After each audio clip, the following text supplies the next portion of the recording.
Hi friends, I just wanted to introduce briefly this video with Michael Saylor, and he's one of the largest owners of Bitcoin. This is related to cybersecurity and the bots that are on social media and deep fake videos. You've probably seen these videos where they're videos of AI sort of version of someone, a celebrity or something like that, someone like that, and basically the person who's created it is putting words in the mouth of the celebrity or the politician or whatever, and it's going to get very, very sophisticated where you won't be able to tell that it's deepfake. It's already approaching that. And so Michael Saylor from MicroStrategy was suggesting, that, and I think he was suggesting this a few years ago even, that there needs to be a cryptographic signature which could be put on the Bitcoin blockchain. And Bitcoin has the most secure blockchain there is that it really can't be messed with because it's decentralized. And so you can actually use a cryptographic signature via this Bitcoin blockchain, and it might cost you $1 and you get to keep that for the rest of your life. And you can sign, whatever you put out personally, you can sign it with a sort of an orange check thing. Anything that's published by you, you can sign it with an orange check. So it's cryptographically signed. And so, and this can be applied to, say, for example, Twitter or, any other social media platform where there are, there's thousands and hundreds of thousands probably of bots, AI bots that are pretending to be people.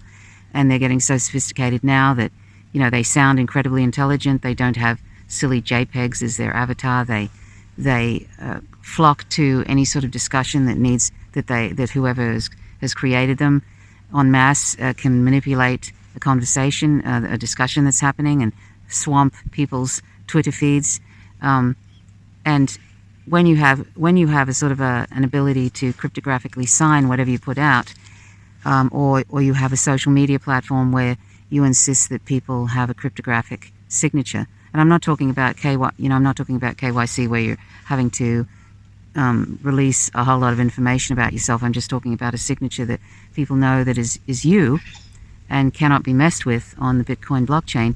Then if everybody had to have something like that, which is not releasing personal information about them but is a signature, it's different from the idea of this sort of people having IDs online and stuff, so that just allows for more government tracking. It's different from that, but it's still a unique sort of signature that people can use. He has two firms that go around basically deleting people that are pretending to be him and fake, videos. And he says, every week, there's somebody comes to him and says, oh, that was a great trading idea that you put forward, and he said that wasn't me.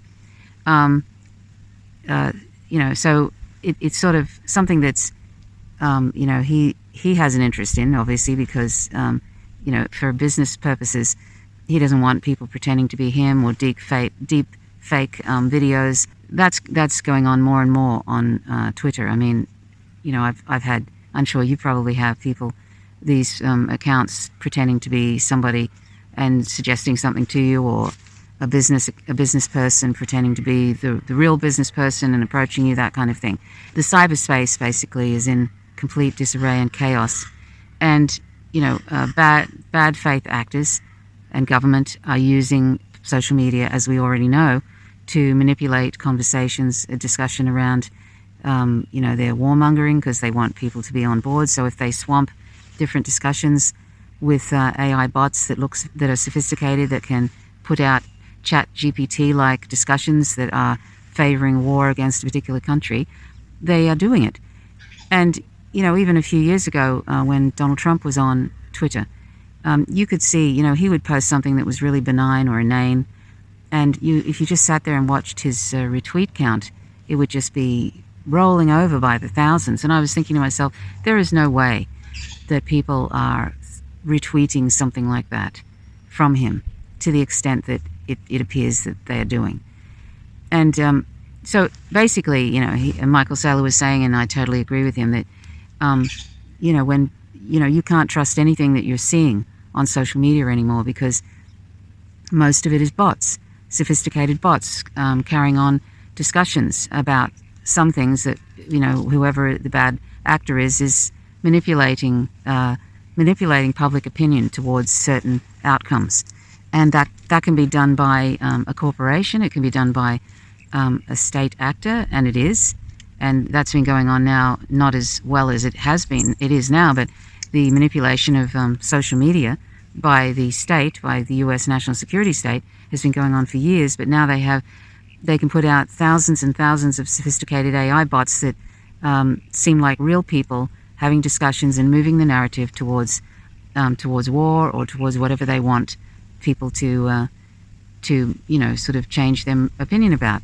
I would guess that, and I've thought this for quite a while, that just as there was a Islamophobic narrative that was happening about 10 years ago, and there was lots of anti-Muslim sentiment on social media, a lot of that, I think, a lot of it was funded by dark money. It was proven by, well, there was a proof on Democracy Now! About the amount of, networks of dark money funded Islamophobic they weren't bots at the time, but this Islamophobic industry that was sort of permeating social media. And now they don't even need that kind of thing. They can just, one person can put out, thousands and thousands and thousands of bots that do that, that put out Islamophobic stuff. And I'm sure we'll see more and more of anti-China propaganda via these bots. I don't really focus very much on Twitter, but you can already see that happening. And I'm sure there'll be more and more of it the more that the US national security state want to invade China. And you can see a lot of it in relation to trans people. You can see a lot of transphobic, probably dark money funded AI bots swamping Twitter and other social media platforms to distract people and divide people and create conflict, which brings in more dollars for Twitter and other platforms to have conflict. That's even been proven on Facebook, on Meta, that they wanted conflict, so that brings in more advertising dollars for them. So conflict is a real money spinner. And AI bots are, you could say that they could create a World War III just from changing the direction of the public's opinion on, say, China or some other country, whatever target country they have. At present, it's China. So, basically, I think at this point, the internet is almost unusable, really, in many ways, in relation to any sort of sane discussion and real discussion with real people. It's almost pointless even sort of putting out an opinion on Twitter, for example, because it's so sophisticated now. They've got, they scan through, algorithms scan through and seclude any sort of narrative that goes against the US national security state or goes against corporations. So, this is, I think, of course, this is all under capitalism. I think Bitcoin is actually very good. It's very good for people in countries that where they've been meddled with from the US, and they can send money directly to one another via Bitcoin, and that's happening a lot, and they don't have to have a middle person, like a bank, charging them a lot of money. Bitcoin allows for a certain financial freedom for people who are being exploited in a capitalist system, but they want to send money to their relatives and that kind of thing, and they can do it peer-to-peer instantaneously, very, very cheaply on this decentralized blockchain. And that's why Bitcoin is so valuable, and it's so decentralized that even state actors couldn't bring it down. It's so decentralized that even, that basically there's too many people involved in, the mining process for there to be a successful attack. And nobody owns Bitcoin. It's basically being created by somebody who, they're not really a person, it's probably a few people, and they call themselves Satoshi Nakamoto, but it's actually probably a group of people, and they were anonymous. And I know that there are some people on the left that go, Bitcoin's some sort of CIA thing. I doubt that, because it's such an unusual and unique sort of a creation that it would be very, very unlikely that the CIA would want something like that, which is not controllable by any one person or by the state, and it cannot be subverted. So and that this Bitcoin was created just after the first financial, well, not the first, but the financial crash in 2008, 2009. It's a form of hard money. It's scarce money, and it will exponentially grow. And none of this, by the way, is financial advice. I'm just talking about the benefits of Bitcoin. So anyway, the left needs to look into that, into Bitcoin and the value of it. So anyway, I'm going to show you some excerpts from this interview on Kitco News with Michael Saylor. And I don't endorse everything Michael Saylor says, and I'm not a Bitcoin maxi, but I'm he's a Bitcoin maxi. He has probably one of the greatest amounts of Bitcoin in his company, MicroStrategy. But he also has a free university that he offers to people around the world. He says that basically he doesn't believe that being wealthy should allow you to only have access to education. So he has some good ideas, and he has people using this university. But some of the things he says, he's quite smart, a little bit visionary as well. He's still working within a capitalist system, but I also think he knows that the days of the fiat currency that is out there, which is being issued by the trillions and is just losing its value, and is being used mostly for war. I think he knows, and it's terribly inflationary. He knows that's coming to an end, like all empires. The U.S. empire is coming to an end, and one day the reserve currency, the USD, that's coming to an end in a multipolar world, where lots of different currencies are coming up, including the digital yuan. Hopefully, the central bank digital currency does not become a thing, which is what the U.S. is trying to bring in. He doesn't think that that's going to be necessarily a thing, because there are people against it, and it's programmable, so they could, if there wasn't any cash able to be used on the planet, state actors can sort of basically control what you spend digital currency on, and basically sort of prevent you from using it if they want to. That's why a CBDC, the central bank digital currency, is quite dangerous.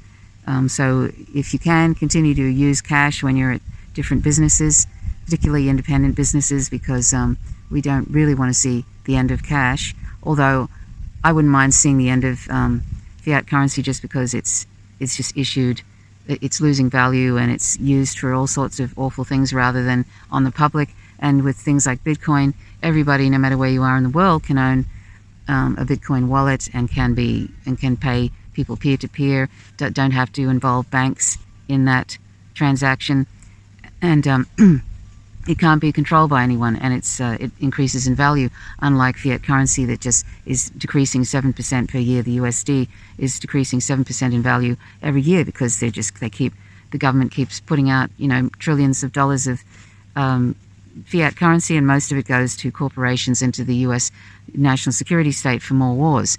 So anyway, I'm going on, but I'll show you this video of Michael Saylor, some excerpts of it, to explain this cryptographic signature, which I think would actually be very important, considering how much propaganda there is on social media now, and how much there's deep fakes and AI, sophisticated bots, and all of that. So thanks for watching. Stay tuned for this next excerpt. So I do think there's revolutions coming everywhere. I think the threat could be best articulated as this, and there's a million threats. I'm going to talk about two threats. The threat in cyberspace is I can spin up 100 million AI bots to take over Twitter or Nostr or Instagram or Facebook or Google, and they're more intelligent than I am, and they're more charismatic than I am, and they work harder than I do. And that means that I could use those to distort any kind of reality. If I want to be Katy Perry, I can create Katy Perry. I can create 100 million of Katy Perry's fans, and I can create... Interesting choice, but yeah. 50,000 Katy Perry super fans. And it's all just a fictitious creation in AI land, because the cost to create an entity has gone to zero, okay? So that's a threat, because now the question is, can you trust anything unverified anywhere that you hear? In my personal experience, when I encountered toxicity on Twitter, 95% of the time, the toxic comments weren't coming from real human beings. They were coming from bots that were created by first-generation bot programs. So imagine the third generation bot program, which is indistinguishable from a person with a PhD. So, I could always tell the first generation bots because they had bizarre names and they had like JPEG images and they looked stupid. But the problem of third generation bots is they won't be distinguishable by any human being. They will be more human than a human. So the risk in cyberspace is I can spin up 1 billion fake people and I can create a civil war by having the fake Republicans hate on the fake Democrats, or the real Democrats having the fake Democrats hate on the real Republicans, and having the fake women hate on the real men, and having the fake men hate on the real women, until everybody thinks everybody is disrespectful to them. And by the way, maybe this is happening now. Yeah. Maybe it just happened with the first generation technology, and that's why we have the cultural divides we have. But imagine when I can do it 1 million times cheaper and better with the next generation technology. I think that the implication is we can no longer allow people to create millions of accounts. Yeah, the other day there were probably 2,000 fake accounts that followed me on Twitter in one day, which means there's 750,000 fake people following me on Twitter every year. No, legit, I saw it. I literally saw in a matter of 1 hour, 1,500 bot accounts got scrubbed off my account in 1 hour, and they were bots. So we can no longer live with that status quo. So the issue is, how are you going to actually create integrity in cyberspace? And I think the simple answer here is you actually create a public-private key identity pair like they use on Nostr, but then you have to actually inscribe it on the Bitcoin base layer with a transaction. So I determine Michael Saylor's public key is this on the Bitcoin base layer. I publish that to the world's most immutable database that's immortal, that's indestructible, on a transaction that cannot be interdicted. If I do that, I've got an orange check. It might cost me a quarter once in my life, but now you've got an immutable identity. If you tie that to your Twitter identity, now if someone wants to launch a billion Twitter bots, it's going to cost them 1 billion transactions, and that's going to be $1 billion. You end up with a cost to mount a billion repetition attack. But B, if you become a fake person, if you generate 10 million fake people, and I catch you in my screen and I block you, it costs you $1 or $10 or $100. So by conjoining or by combining the power of cryptography with the power of a decentralized crypto network like Bitcoin, I can bring cost and consequence into cyberspace. Okay, and I'll give you an example of cost and consequence in real space. Gravity and friction. And if I take away the gravity, you float away. Yeah. And if I take away the friction, you can't walk across the carpet. And so no machine can work in the universe without conservation, thermodynamics, gravitational laws, etc. No machine can work in cyberspace without the same thing. And so I think that the AIs have just taken us to the natural conclusion, which is cyberspace suffers from toxicity, and in the absence of a cost, of a thermodynamic cost to do something, you cannot trust the thing you see. And so it's inevitable that we're going to actually introduce this idea of cryptographic verification. And once I've done it, then I can digitally sign every document. And if this interview with you and I, we'll finish it. How do you post it to 10 different platforms and sign it? Because if you post it to Twitter, you might be able to sign it with a gold check. Yeah. It's going to cost you $1,000 a month and $12,000 a year to have a verification sitting in a centralized database at Twitter. And it won't work on Facebook, Google, YouTube, Snapchat, TikTok, iMessage, and Telegram, and Reddit. So if you wanted to have a universal authentication, you would create an orange check, and you would actually burn the orange check in the blockchain into Bitcoin's blockchain. You would publish it to Twitter and TikTok and Instagram and iMessage, and you would tell everybody, if you get a message from me or you see work of mine, it needs to be signed with this orange check identity. And if you did that, then you would have some defense when I spin up an AI, because my AI can copy you, copy me, and create 10,000 hours of interviews of the two of us, where you say anything I want you to say, and I say anything the robot master wants me to say, and it will look just as good or better than this interview.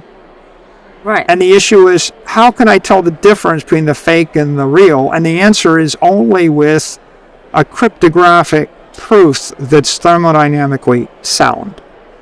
And is that a technology that's being developed? I mean, you spoke about Twitter. I know you've had contact with Elon Musk. Is this a conversation that perhaps you've had? MicroStrategy is working on a project in this area where we want to plug Bitcoin's security, the cryptographic security, into enterprise security of any corporation. And I know that Block has projects on decentralized identity where they're studying how you can blend cryptographic security in the modern world in a decentralized way that relies upon an open permissionless protocol like a Bitcoin.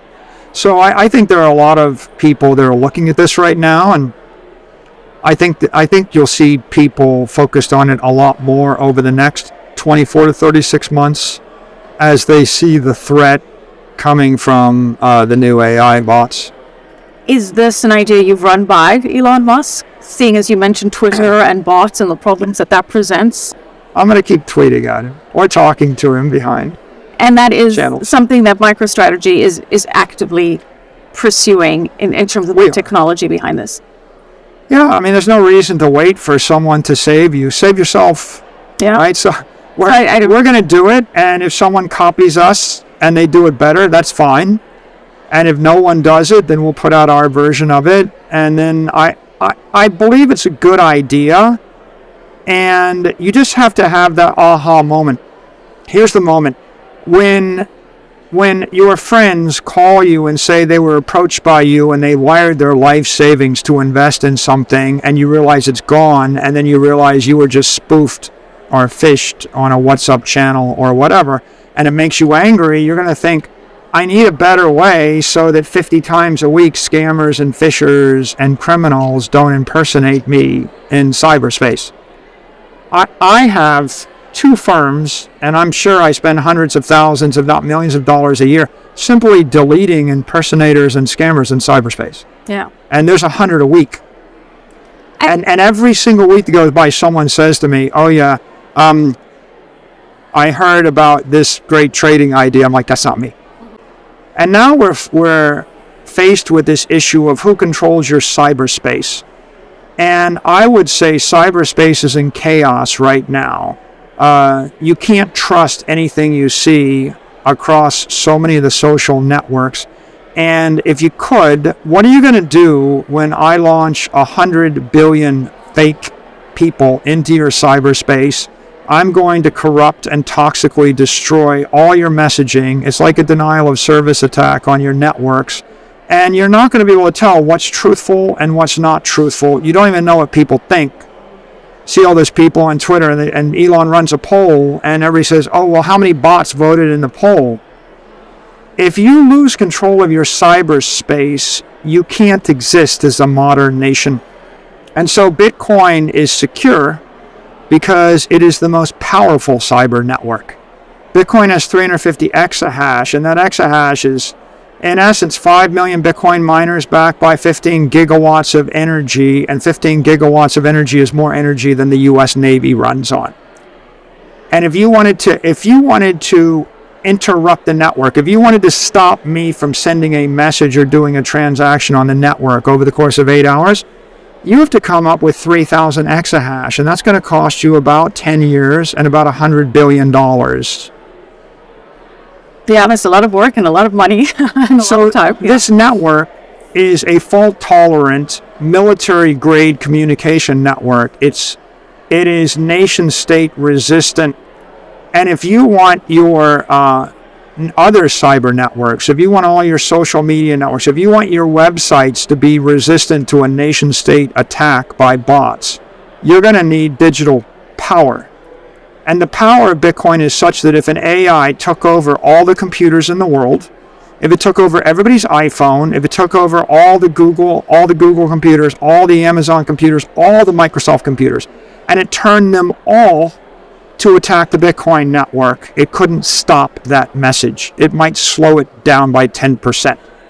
And so you start to see the logic of Satoshi and what real digital power is to be able to stand against a nation-state attack of all the computers that a nation can marshal against you.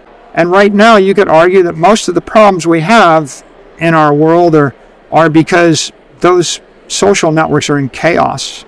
Right, the massive debate right now is misinformation, and we can't agree on whether or not the person that posted the thing is even a person. So I think people are going to start to become aware, because of the AI threat, that you need cyber power, and there's no shortcut to cyber power. There's no simple trick. Like this idea of Nostr. Nostr was, I'm going to create my own public-private key combination, and I can post the thing I want, and nobody can stop it. Good idea, but the problem is, I can create 1 billion Nostr bots. And so there's no solution to the problem that doesn't include digital power or proof of work, which is the basis of the Bitcoin network. And Bitcoin is the key to that, because it is the most powerful and perhaps the only truly secure cyber network in the world right now. That when the dust settles, the only network that's still going to be around, the low-risk network that is least likely to be stopped by the regulators, is Bitcoin. The bigger idea is, what if I could burn a hash, attach it to a Satoshi?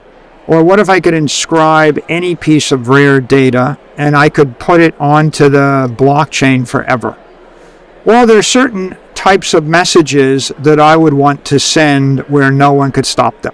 If I needed to get a message from point A to point B in the middle of a war, and I was being denial of service attacked, and I wanted a network that could actually overcome a nation state attempting to stop me from sending the message, Bitcoin is the way to send the message.